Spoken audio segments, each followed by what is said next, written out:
If you keep paying debt in the wrong order, you can spend years feeling busy while your balances barely move. I am going to show you the simple system that can cut the payoff timeline, slash interest, and stop your credit card from acting like it pays rent in your head. If debt has you doing Olympic-level mental gymnastics every time your phone buzzes, this matters. Household debt in the United States reached about $18.8 trillion in the first quarter of 2026, and credit card balances were about $1.25 trillion, according to the New York Fed. That means you are not weird, lazy, or cursed. You are dealing with a system that gets expensive very fast.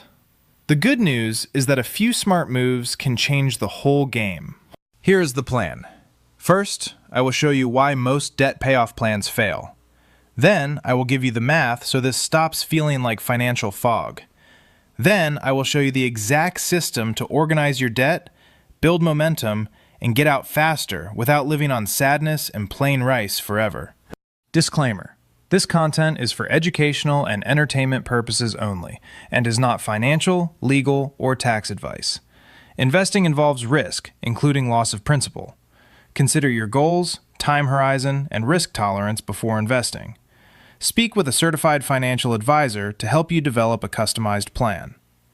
Now let's get back to learning. Let's make this painfully simple. Imagine you have 3 debts.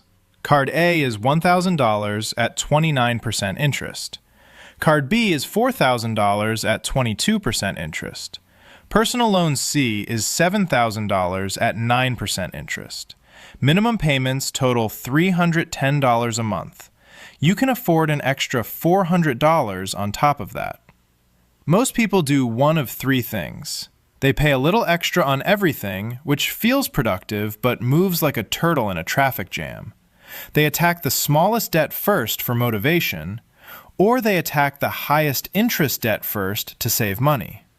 Now here is the problem. If you spread extra money across all 3 debts, you dilute the impact. It is the financial version of bringing 3 half-charged flashlights into a power outage. Technically, you prepared. Practically, you are still bumping into furniture. Fidelity explains the 2 classic methods clearly. The avalanche method targets the highest interest rate first and usually saves the most in interest. The snowball method targets the smallest balance first and can be emotionally satisfying because you get early wins. Both work better than random payments, but one detail matters more than people realize. The best system is the one you will actually follow every month when life gets weird. But here is where most people get this wrong. They think getting out of debt is mostly about discipline. It is not. It is mostly about setup. If your plan depends on motivation alone, your budget is basically a hostage situation with snacks. Let's compare the methods. Suppose you put that extra $400 toward Card A first because it has the highest rate. That is the avalanche method. Once Card A is gone, you roll its payment into Card B. Then you attack the personal loan. This method is usually the math champion because high-interest debt is the thing lighting your money on fire. Fidelity notes that when rates vary widely, avalanche tends to save more in total interest and can shorten payoff time. Now suppose instead you pay off Card A because it is also the smallest balance. In this case, Snowball and Avalanche start with the same target, so great.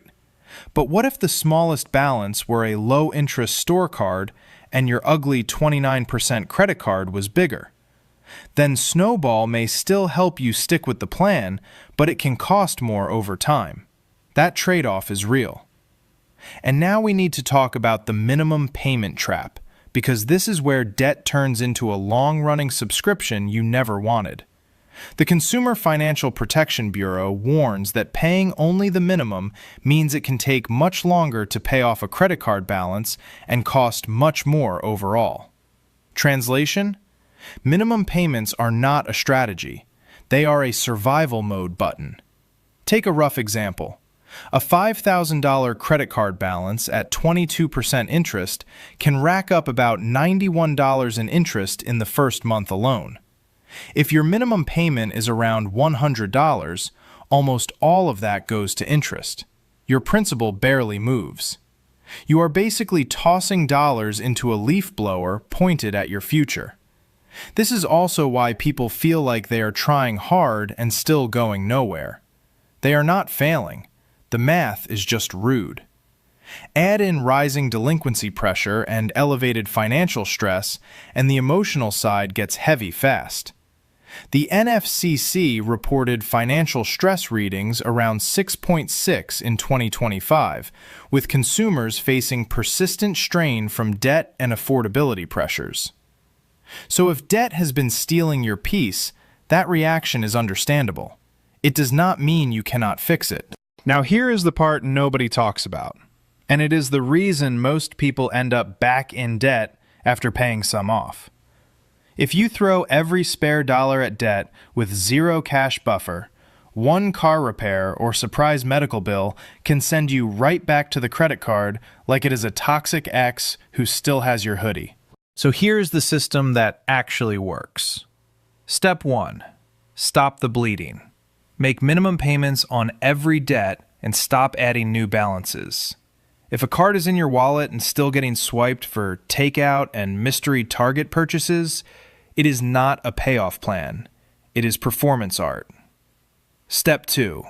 Build a starter emergency fund. Not a giant pile of cash, just a starter buffer, often around $1,000, so small emergencies do not become new debt.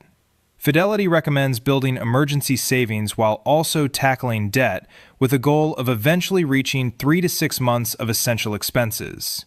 Their budgeting guidance also suggests setting aside a portion of take-home pay for emergency savings while prioritizing high-interest debt, especially debt above about 6%. Step 3. Pick your attack method. If your biggest problem is math, use Avalanche and hit the highest interest rate first. If your biggest problem is motivation, use Snowball and knock out the smallest balance first. If you want the best of both worlds, use what I call the momentum avalanche. Pay off one small, annoying balance first for a quick win, then switch immediately to highest interest debt. This gives your brain a trophy and your wallet a strategy. Step 4. Automate the extra payment. Do not rely on memory, vibes, or a motivational speech from your coffee. Set one automatic extra payment to the target debt right after payday. The less room there is for debate, the more likely the plan survives real life. Step 5. Increase the gap. Sell stuff. Cut one recurring expense. Negotiate one bill, or add one temporary income source. You do not need 12 side hustles and a spreadsheet that looks like it was built by NASA. You need 1 or 2 reliable moves that create another $100 to $300 a month. Every extra dollar goes to the target debt. Step 6. Roll the payment forward every time a debt disappears. This is where acceleration happens. Once one balance is gone, keep paying the same total amount and redirect it to the next debt. That is how a debt plan starts to feel like it finally has teeth. And this is not just internet folklore. Fidelity explicitly notes that Avalanche generally saves more on interest, while Snowball may be easier for some people to stick with emotionally. The right answer is not the method that sounds smartest at a dinner party. It is the method that gets you to zero. Let's recap. Debt payoff gets faster when you stop spreading extra payments around, choose a real system, build a small emergency buffer, and roll every paid-off payment into the next balance. Minimum payments keep you stuck. Random extra payments keep you confused. A simple, repeatable system gives you momentum.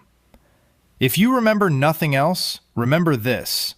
Debt freedom is not usually one heroic moment. It is a boring, powerful sequence repeated every month until the balances collapse. And honestly, boring is underrated. Boring is how you win. Want the full framework?